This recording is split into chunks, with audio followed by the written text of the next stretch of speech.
ये जो साइटिका का दर्द है ये होता है कमर से शुरू होकर के कूल्हे के जॉइंट पर आता है और फिर जांघ से होता हुआ टखने तक हमें बहुत ज़्यादा परेशान करता है।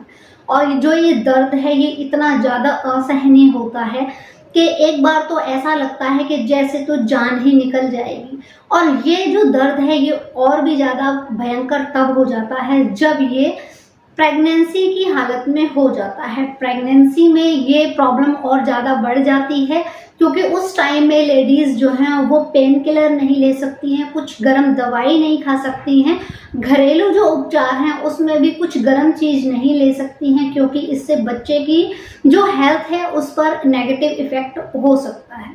तो आज हम लोग इसी टॉपिक पर बात करने वाले हैं। जो प्रेग्नेंट लेडीज़ हैं उनको जब साइटिका का दर्द हो जाता है तो उन्हें इसको कैसे क्योर करना है, क्या खाना है, किन चीज़ों का परहेज करना है, कौन सी एक्सरसाइज करनी है और क्या ऐसी चीज़ें यूज़ करनी है जिससे कि ये प्रॉब्लम ख़त्म हो जाए और ख़त्म ना हो तो कम से कम क्योर तो ज़रूर ही हो जाए। जब तक वो प्रेग्नेंट हैं जब तक वो कोई भी पेन किलर नहीं ले सकते हैं। तो चलिए स्टार्ट करते हैं इस इंटरेस्टिंग और इन्फॉर्मेटिव वीडियो को। Welcome to my channel doctor Verma PISMS। देखिए जो ये दर्द है ये प्रेगनेंसी की जो हालत है उसमें हो जाता है। क्यों हो जाता है? क्योंकि जब प्रेग्नेंट होते हैं तो उस टाइम में बॉडी का जो वेट है वो बहुत ज़्यादा बढ़ जाता है जिसकी वजह से जो प्रेशर है वो बैकबोन पर आ जाता है, मसल्स पर आ जाता है और साइटिका का दर्द होने लगता है। अब साइटिका का जो दर्द है जरूरी नहीं है कि आपको कमर से लेकर के और टखने तक ही हो। जो साइटिका का दर्द है वो सिर्फ कमर में भी रह सकता है, कमर से लेकर के और आपके हिप जॉइंट तक भी रह सकता है और जो आपकी थाइज हैं वहाँ पर भी रह सकता है और पूरे पैर में भी हो सकता है। इसका कोई भी एक पर्टिकुलर ऐसी जगह नहीं है जहाँ पर ये हो। ये कैसे भी हो सकता है और कितना भी तेज हो सकता है। अब हम क्या करेंगे जिससे कि ये जो प्रॉब्लम है वो हमारी क्योर हो जाए। मैं इस वीडियो में आप लोगों को बताऊंगी कि आपको किन किन चीज़ों का सेवन करना है। देखिए सबसे पहली चीज़ तो ये है कि आपको किसी भी ऐसी चीज़ का प्रयोग नहीं करना है जिससे कि आप लोगों को गैस बने, क्योंकि जैसे ही गैस, एसिडिटी जैसी प्रॉब्लम्स आप लोगों को होती हैं वैसे ही आप लोगों को जो दर्द है वो बहुत ज़्यादा बढ़ने लगता है। नॉर्मली ये दर्द थोड़ा थोड़ा सा रहता है क्योंकि हमारी बैकबोन पर, हमारे मसल्स पर प्रेशर पड़ता है, बर्डन पड़ता है जिसकी वजह से थोड़ी सी ये जो मसल्स हैं ये वीक हो जाती हैं तो दर्द हो जाता है। लेकिन ये दर्द बढ़ता कब है? ये दर्द जब बढ़ जाता है जब आप कोई ऐसी हैवी चीज़ खा लेते हैं या फिर कोई ऐसा खाना खा लेते हैं जिससे कि आप लोगों को एसिडिटी हो गई है। और बिल्कुल भी ये ज़रूरी नहीं है कि जो एसिडिटी है वो पेट में ही हो। एसिडिटी जो है, एसिडिटी है, गैस है, वो हमेशा वहाँ पर अटैक करती है जो आपके शरीर की सबसे कमज़ोर जगह होती है। अगर आप लोगों को साइटिका की प्रॉब्लम है तो जब आप लोगों को गैस या एसिडिटी की प्रॉब्लम होगी तो आप लोगों को गैस की वजह से साइटिका का दर्द होगा, पेट में दर्द बिल्कुल भी नहीं होगा। तो इस चीज़ का ध्यान रखें। तो आपको किन किन चीज़ों का परहेज करना है? आपको जो सफ़ेद नमक है उसका प्रयोग बिल्कुल भी नहीं करना है, प्रेगनेंसी में भी नहीं करना है और प्रेगनेंसी के बाद भी नहीं करना है। तो कौन से नमक का प्रयोग करना है? आपको करना है सेंधा नमक, जिसको रॉक सॉल्ट बोलते हैं, हिमाचली नमक बोलते हैं।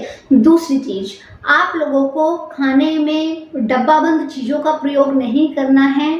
सफ़ेद जो जहर है जैसे कि मैदे का प्रयोग नहीं करना है, जंक फूड का प्रयोग आप लोगों को नहीं करना है। अगर आप लोग ऐसा करेंगे तो आपकी जो प्रॉब्लम है वो बहुत हद तक ख़त्म हो जाएगी। और कोशिश कीजिए कि ठंडी चीज़ों का भी प्रयोग ना करें। अब आप लोगों को खाने में क्या चीज़ खानी है मैं वो बता देती हूँ। जो गेहूँ का आटा है वो आपको सिंपल नहीं खाना है। आप लोगों को उस गेहूँ के आटे में चने का आटा मिक्स करके खाना है। यानी कि अगर आप लोग 10 किलो गेहूं का आटा लेते हैं तो उसमें 1 किलो चने का आटा मिक्स कर ले और उसकी रोटी बना करके खाएं। तो इससे आप लोगों को गैस नहीं बनेगी और आपका शारीरिक जो स्वास्थ्य है वो ठीक रहेगा और दर्द में काफ़ी रिलीफ फील होगा। दूसरी चीज़, आपको कौन कौन से फ्रूट्स खाने हैं जब आप लोगों को ये प्रॉब्लम हो रही है। मैग्नीशियम रिच फ्रूट्स खाने हैं। अब मैग्नीशियम किन किन चीज़ों में होता है मैं वो बता देती हूँ आपको। पहला है केला, दूसरा अमरूद, तीसरा स्ट्रॉबेरी, ब्लैकबेरी, कीवी खा सकते हैं आप लोग, एवोकाडो खा सकते हैं आप लोग, चुकंदर खा सकते हैं आप लोग, अमरूद खा सकते हैं आप लोग। तो ये हैं सारे फ्रूट्स। अब आते हैं सीड्स, यानी कि बीज कौन कौन से खा सकते हैं आप।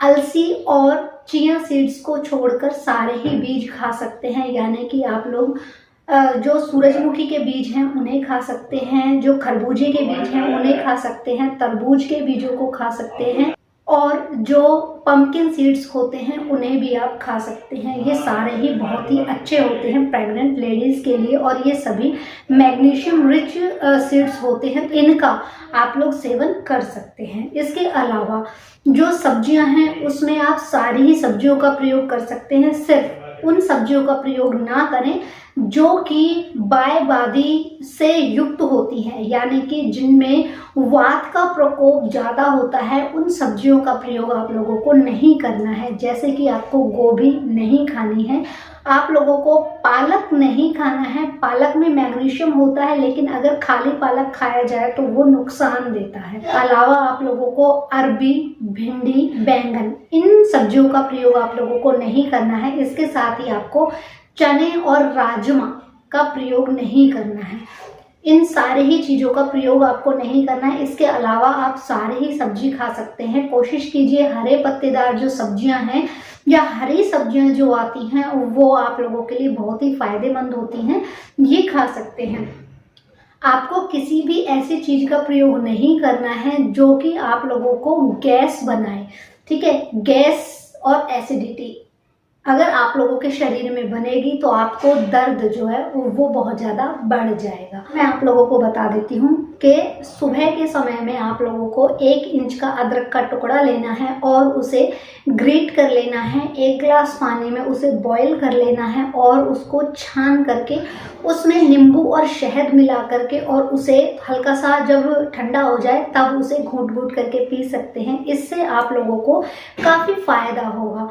मसल्स पेन होता है, साइटिका का दर्द होता है, उसमें भी काफ़ी फायदा मिलेगा। साथ ही जो प्रेग्नेंट लेडीज़ हैं उनको मॉर्निंग सिकनेस की जो प्रॉब्लम होती है इससे वो भी ख़त्म हो जाएगी।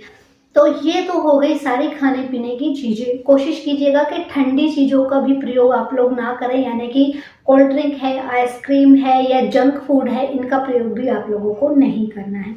अब मैं कुछ एक्सरसाइज आप लोगों को बता देती हूँ जिन्हें अगर आप लोग करेंगे तो आपको बहुत अच्छे रिजल्ट मिलेंगे। जो फर्स्ट एक्सरसाइज है उसमें तो आपको क्या करना है, जो आपकी कमर है उसको सीधा रखना है। आप लोगों से बिना सहारे के नहीं बैठा जाता है तो आप पीछे टेक लगा सकते हैं और अपने पैरों को इस तरीके से पहले हाथों को सीधा रखेंगे, कमर को सीधा रखेंगे, सांस को अंदर खींचेंगे जितनी देर खींच सकते हैं, थोड़ा कम देर ही खींचेगा, और फिर पैरों को इस तरीके से आगे की साइड में और ऐसे स्ट्रेच करेंगे, ठीक है। जितनी देर स्ट्रेच कर सकते हैं उतनी देर कीजिएगा और फिर इनको अपनी साइड स्ट्रेच करना है इस तरीके से। और ऐसा आप लोगों को जितनी देर स्टार्टिंग में 10 बार करें और फिर धीरे धीरे करके इसका टाइम बढ़ा दें, तो इससे आप लोगों को बहुत ही अच्छे रिजल्ट मिलेंगे। दूसरा जो है वो आप पैरों को इस तरीके से करेंगे तो आपको जो साइटिका का दर्द है उसमें बहुत आराम मिलेगा। इन रखना है और ऐसे सर्कुलर मोशन में आप लोगों को घुमाना है इन्हें, और फिर क्लॉकवाइज और एंटी क्लॉकवाइज आप लोगों को 10-10 बार तक घुमाना है। और जब ये प्रक्रिया करेंगे तो सांस रोक कर ही करेंगे, और जब इस प्रक्रिया को बंद करेंगे तो सांस को बाहर छोड़ेंगे, ठीक है। यानी जिस टाइम आप एक्सरसाइज कर रहे हैं उस टाइम आपको इनहेल करना है, और जिस टाइम आप अपनी एक्सरसाइज को बंद कर देते हैं उस टाइम आप लोगों को एक्सहेल करना है, ठीक है। अब आपको क्या करना है, आप लोगों की बिल्कुल सीधी होनी चाहिए और ये जो बटरफ्लाई आसन है ये करेंगे। इससे बहुत ही अच्छे रिजल्ट मिलते हैं। आपको बिल्कुल भी इस तरीके से नहीं लेटना है, ऐसे सीधे नहीं लेटना है। आपको क्या करना है, जिस टाइम आप लेटेंगे उस टाइम आपको ऐसे करवट लेनी है, पैरों को इस तरीके से मोड़ना है और तब आपको इस तरह से ऐसे लेटना है करवट लेके, और पैर के ऊपर पैर नहीं रखना है आपको। आप जब भी लेटेंगे उस ये देखिए सॉफ्ट पिलो होना चाहिए, इसको इस तरीके से ऐसे रख करके और तब आपको लेटना है। और उठते टाइम भी आप लोगों को सीधे ऐसे करके नहीं उठना है, आपको हमेशा करवट लेकर, ऐसे करवट है तो आपको इस तरीके से ही उठना है। तो ये है मेन पोजीशन। पैर को सीधा रखिए इस तरह से और दूसरे पैर को ऐसे मोड़ लीजिए और फिर हाथ को ऐसे कीजिए,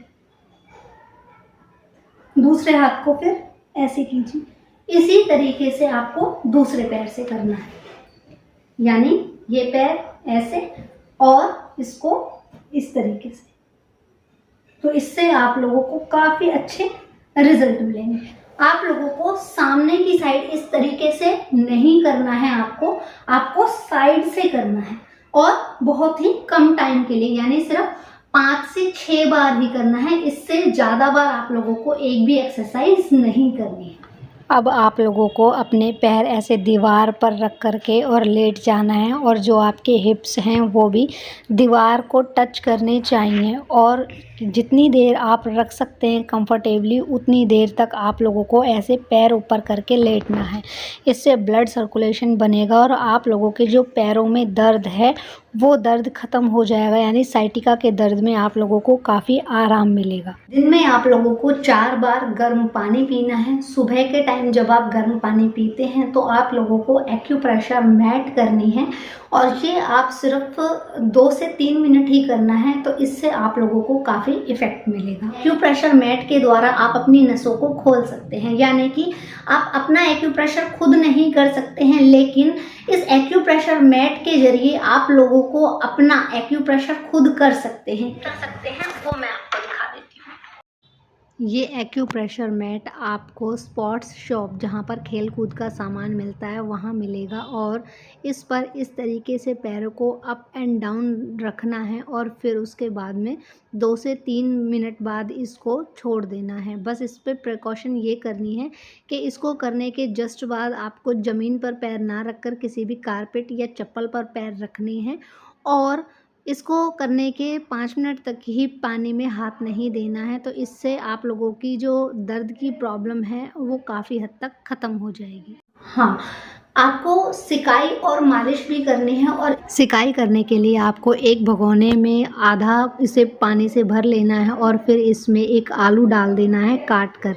इसमें आलू इसलिए डालना है क्योंकि आलू में ऐसी प्रॉपर्टीज़ होती हैं जो कि दर्द को ख़त्म करती हैं, तो इसलिए आप लोगों को आलू के छोटे पीसेस करके इसमें डाल देने हैं और इसको ढक कर के बॉईल करना है। जब तक बॉईल करना है जब तक कि इसमें थोड़ी सी भाप ना निकल जाए। फिर इसके बाद इसमें से आलू निकाल लीजिए और फिर इस पानी को आप लोगों को यूज़ करना है।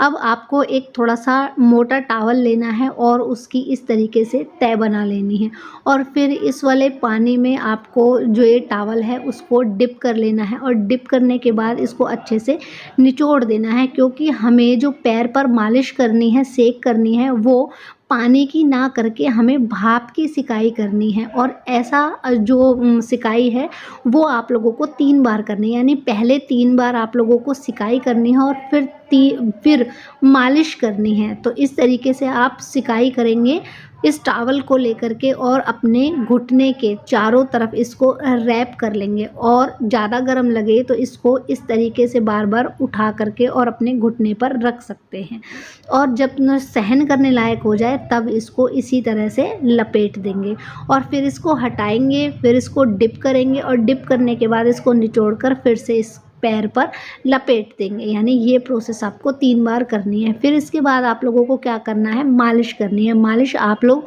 नूरानी तेल मार्केट से आता है उसे ले सकते हैं और फिर आपको क्या करना है, नूरानी तेल लेने के बाद में इसको पैर के आगे और पीछे दोनों साइड ही लगा देना है और फिर आप लोगों को मालिश कैसे करनी है, आपको मालिश इसमें नीचे से और ऊपर की साइड करनी है, जैसे मैं आपको इस वीडियो में दिखाऊंगी। यानी जो ये सामने वाली हड्डी है इसके दोनों साइड आपको अंगूठा और उंगली ऐसे रखना है और इस हड्डी को बीच में रखना है, इस अंगूठे और उंगली के, और घुटने तक ही मालिश करनी है और फिर छोड़ देना है। और ऐसे मालिश आप लोगों को 20 बार आगे से करनी है, यानी आगे वाली हड्डी की 20 बार मालिश करनी है। और फिर 20 बार मालिश करने के बाद आप लोगों को अपनी उंगलियों पर थोड़ा सा तेल लगाना है और इन 4 उंगलियों से आप लोगों को पिंडली की मालिश करनी है।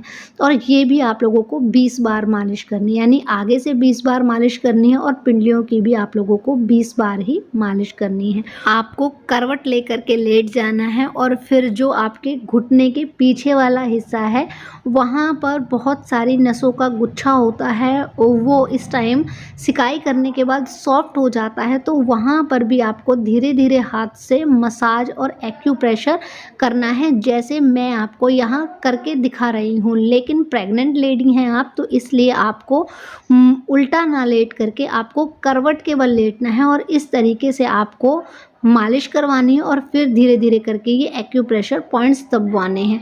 तो इससे आप लोगों को जो साइटिका के दर्द में वो काफ़ी रिलीफ मिलेगा। तो बेलेडोना प्लास्टर है उसे भी लगाना है। अब बेलेडोना प्लास्टर कैसे लगाना है वो मैं आप लोगों को बता देती हूँ, चलिए।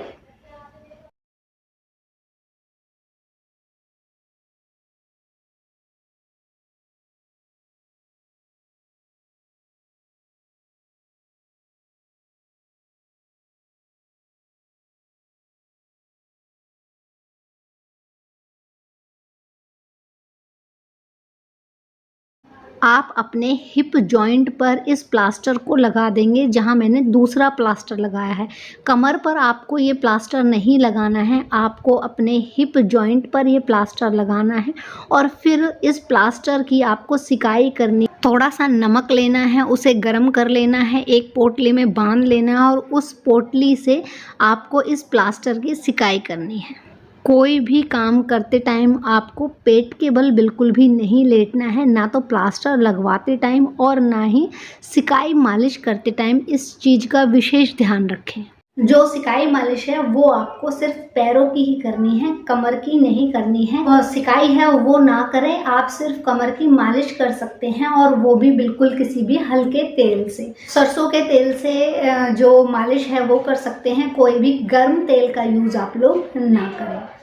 तो देखिए इस तरीके से आप अपनी जो प्रॉब्लम है उनको ठीक कर सकते हैं। उम्मीद करती हूँ ये वीडियो आप लोगों के लिए हेल्पफुल रहे तो प्लीज़ इसे लाइक कर दीजिएगा, चैनल को सब्सक्राइब कर दीजिएगा। अगर आप लोग आए हैं मेरे चैनल पे पहली बार, उन लोगों के साथ भी शेयर जरूर कीजिएगा जो कि है साइटिका के दर्द से परेशान प्रेगनेंसी में। और हाँ, मेरी जो वीडियोज़ हैं वो ट्यूसडे, थर्सडे और सैटरडे को शाम को 5 बजे फेसबुक और यूट्यूब दोनों पर ही आती हैं। अगर आपको भी किसी बीमारी पर वीडियो बनवाना हो तो मेरे यूट्यूब के कमेंट बॉक्स में मुझे मेंशन कर दें, मैं उस पर भी वीडियो बना करके आप लोगों की हेल्प जरूर करूँगी। फिर मिलते हैं नेक्स्ट वीडियो में, तब तक के लिए टेक केयर।